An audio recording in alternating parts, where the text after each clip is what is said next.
भोपाल के नीलम पार्क में अतिथि शिक्षकों के बाद अतिथि विद्वानों ने अपनी सरकार के खिलाफ बड़ा मोर्चा खोला है। 11 सितंबर 2023 को पूर्व मुख्यमंत्री शिवराज सिंह चौहान के द्वारा उनके सरकारी आवास पर अतिथि विद्वानों को लेकर एक महापंचायत बुलाई गई थी और उसमें कई सारे वादे किए गए थे। उनमें से एक वादा था नियमितीकरण, और नियमितीकरण की मांगों को लेकर ही आज भोपाल के नीलम पार्क में अतिथि विद्वान अपनी मांगों को लेकर बैठे हुए हैं। उनसे बात करते हैं, जानते हैं क्या क्या मांगे हैं मैम आपकी। हमारी मांगे यही है कि हमें नियमित किया जाए, फॉलन आउट वाली व्यवस्था को बंद किया जाए, जो नियमित वेतन है वो दिया जाए, जो नियमित फैकल्टी को जो अवकाश की जो सुविधाएं हैं वो सब सुविधाएं दी जाएं, और महापंचायत में जो भी घोषणाएं हुई थी वो सबका यथावत पालन किया जाए। तो उम्मीद है, आप लोग लंबे समय से प्रदर्शन कर रही हैं, लंबे समय से नियमितीकरण की मांग कर रही हैं, उसके बाद भी सरकार आपकी मांगों को नहीं सुन रही है। आप लोग लगातार प्रोटेस्ट कर रही हैं, तो लग रहा है कि सरकार आपकी मांगों को पूरा करेगी। हाँ, हमें पूरा विश्वास है सरकार पर कि वो हमारी मांगों को जल्दी ही पूरा करेंगी, और नहीं करेंगे तो जिस तरह अभी हमने शांतिपूर्ण तरीके से यहाँ पर धरने के लिए बैठे हैं, आगे हो सकता है इसको थोड़ा सा उग्र बनाया जाएगा ताकि सरकार तक हमारी बात पहुँचे, और हमें पूरी आशा है कि सरकार हमारी बात को मानेगी। उग्र मतलब किस तरीके से? कोई मतलब हिंसक ये टाइप कि नहीं, हिंसक टाइप से नहीं, शांतिपूर्ण तरीके से जो हल निकल सकता है उस पर किया जाएगा। बाकी और शांतिपूर्ण तरीके से अगर हल निकल जाए तो ज़्यादा अच्छा है। मैम, वेतन संबंधी समस्या भी है क्या आपकी? कि बिल्कुल है, हर कॉलेज में है। अधिकतर जहाँ तक जब भी मैं सुनती हूँ तो वो यही बोलते हैं कि आप उज्जैन की हैं, सीएम महोदय साहब से बोलिए, क्योंकि बहुत परेशानी आ जाती है। मैं स्वयं भी इसकी मतलब मुझे भी जब 2 महीने वेतन नहीं मिलता है तो मैं खुद भी कई बार सब्ज़ी बेचने का या दूसरा कोई कार्य करती हूँ और अपना घर चलाती हूँ।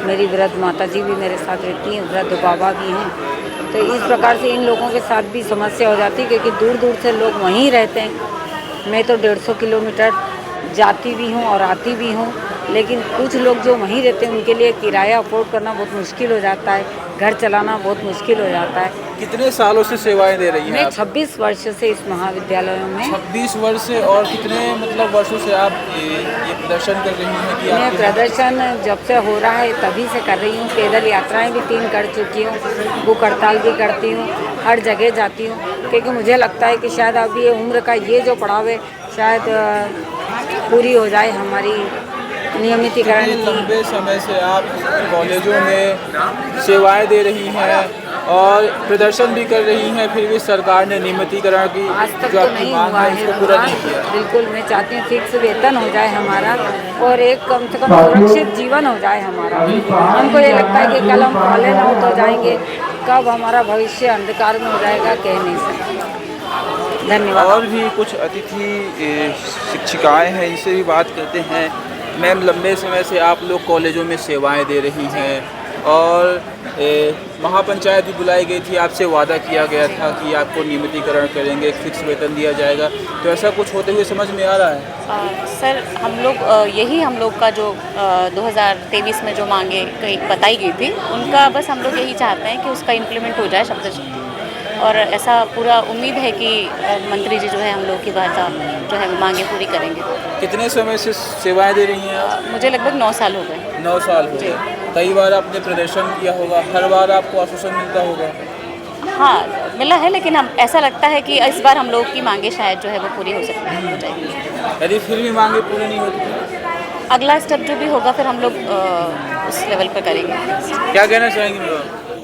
मैं बस सरकार से निवेदन ही कर सकते हैं अभी तो, लेकिन अभी भी अगर हमारी मांगे पूरी नहीं हुई तो अगला स्टेप तो जैसे अतिथि शिक्षक ने करा उतना उग्र तो नहीं, लेकिन हम कुछ तो करेंगे, कुछ ऐसा जिससे हमारा फ़ायदा हो, क्योंकि हमारे पूरे परिवार की उम्मीद इस जॉब पर टिकी है, और हमारी भी उम्मीद, हमारे छोटे छोटे बच्चे हैं जो इतने परेशान हो रहे हैं। आज हमारे घर से हम दूर आकर बैठे हैं। मेरा घर इंदौर में है और मैं आगर मालवा में जॉब करती हूँ, मेरे हस्बैंड वहाँ रहते हैं, मैं यहाँ रहती हूँ। मतलब बहुत बड़ा संघर्ष है जीवन का। मेरी छोटी सी बच्ची अपने पापा से दूर रहती है, तो ये बहुत बड़ा संघर्ष है। और मेरी सरकार है ना, लंबे समय से आप सेवाएं दे रही हैं, उम्र के ऐसे पड़ाव में हो गई हैं कि कोई दूसरा आप काम भी नहीं कर सकती हैं, फिर सरकार को इसी समझना चाहिए कि हाँ आप लोग लंबे समय से बस इसीलिए हम सरकार को अपनी पूरी दुर्दशा दिखाने यहाँ प्रदर्शन के लिए बैठे हैं कि आप हमारी दुर्दशा देखें और हमारे लिए कुछ अच्छा करें, क्योंकि हमें पूरी उम्मीद है कि आपने जो 11 सितंबर को वादे किए वो पूरे होंगे, और अगर नहीं हुए तो फिर अब अगला स्टेप इससे खतरनाक होगा। अच्छा, ये बोल रहा हूँ 11 सितंबर को महापंचायत बुलाई गई थी और वादे किए गए थे, ऐसा लग रहा है कि आपके इस प्रदर्शन का कुछ असर होगा सरकार के ऊपर? नहीं, प्रदर्शन तो हम हमेशा करते ही हैं क्योंकि हमारी मांगें पूरी नहीं हुई हैं, और चूंकि महापंचायत में उन्हीं के द्वारा आमंत्रण दिया गया, जो वर्तमान में सरकार है, पूर्व मुख्यमंत्री शिवराज सिंह चौहान थे, उन्हीं के द्वारा हमको महापंचायत में बुलाया गया, आमंत्रित किया गया, और हमसे जो वादे किए गए वो पूर्ण नहीं किए गए। बस हमको दुख इस बात का है। उन्होंने कहा था आपको स्थायित्व मिलेगा, आपका वेतन फिक्स किया जाएगा, आपको फॉलन आउट नहीं किया जाएगा। तो कहीं ऐसा तो नहीं कि चुनाव थे और सरकार बनानी थी इसीलिए आपसे लोग लुभावने वादे किए गए, अब सरकार बन गई, जीत गए और वो वादे जो उनके त्यों धरे रह गए? सर, उस समय तो हमको ऐसा नहीं लगा था। हमको ऐसा लग रहा था कि ये सरकार हमारे लिए संवेदनशील है और कहीं ना कहीं हमारे हमको स्थायित्व देना चाहती है, हमको परमानेंट करना चाहती है, शायद से इसीलिए हमको बुलाया है। और इतने सालों से जो हम संघर्ष कर रहे हैं, शायद इनको दिख गया कि ये बहुत परेशान है, पीड़ित हैं, शोषित हैं, तो इनको नियमित कर दिया जाए या इनका स्थायित्व कर दिया जाए।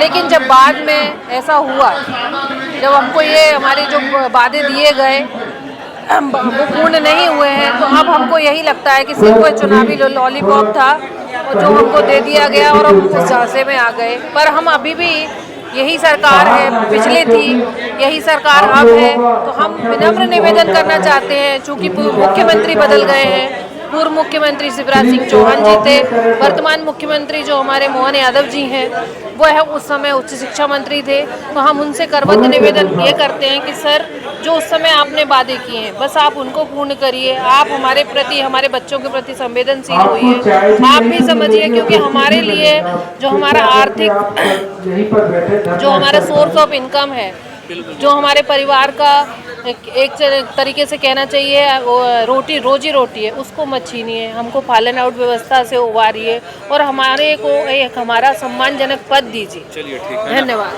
तो अतिथि विद्वानों की बस एक ही मांग है कि 11 सितंबर 2023 को जो महापंचायत बुलाई गई थी और उस महापंचायत में जो वादे किए गए थे नियमितीकरण की मांगों को लेकर और वेतन को लेकर, उन वादों को पूरा किया जाए। धन्यवाद।